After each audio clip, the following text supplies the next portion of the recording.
do you operate off of a flat line budget, like 80,000 a month, or like a CAC? Yeah, it does differ. I prefer to work off of a CAC or different CAC thresholds based off of like top line. Yeah.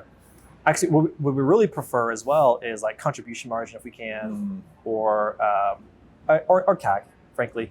Yeah. But we don't typically like a fixed revenue amount, because that means you may miss an opportunity. For sure. Or in some brands, you have to spend this amount no matter what, even if the performance is bad. Like, we just don't like that. I prefer the best partners are one where it's unlimited spend with these conditions, and then we just communicate. So that way my team can go very aggressively, because right now cheaper CPMs, cool. Like let's put the pedal to the metal, or hey, profit really sucks right now, let's pull back. Like that's a better partnership.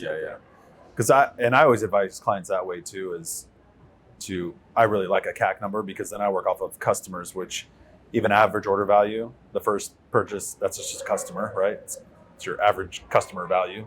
Because then from there, I work on customer lifetime value, I work on customers on your email list. Like that way, all of those metrics, they make sense. So I'm not going off of number of orders per month, because then you have to convert that to customers. Well, how many customers is it with the average order that they're, you know what I mean?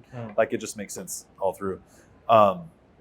But to your point, it's like, if you guys are seeing really efficient CAC numbers, you can start testing more to see how far you can push that up without having to kind of go back for approval and all that, right? I agree with you, because there are times where, let's say, for example, you're even looking at your profitability, or another term would be like MER. If you use MER as a metric, is MER may be looking bad, but if you're not looking at CAC or contribution margin, what's actually contributing to the good part of the revenue and the bad part? And that's where like transitioning to like the metrics we talked about is better, because you may find that, hey, actually your ad spending efficiency is actually better right now.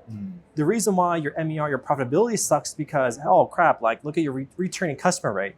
Email sucks right now, or organic sucks right now. Like there's other contributing factors. And so that's where like, I like to look at the CAC number as like a North Star, or we use the term AMER, which is just new customer revenue. Same metric, but you like to use that because. But define that. Go deeper into that. The AMER versus MER. Okay, so AMER is acquisition MER, acquisition marketing efficiency ratio. Wow, that is not a friendly term whatsoever.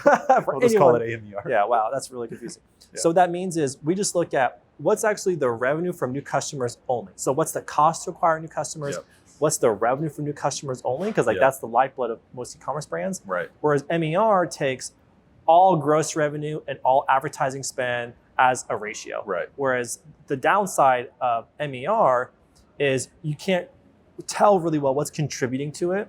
Right. Whereas AMER, typically it's acquisition, and you know very well like how efficient that is. So we like to use that. So the reason why is because then like something has to own that problem, and it makes it really clear where the problem is, so it can be fixed and addressed. Right.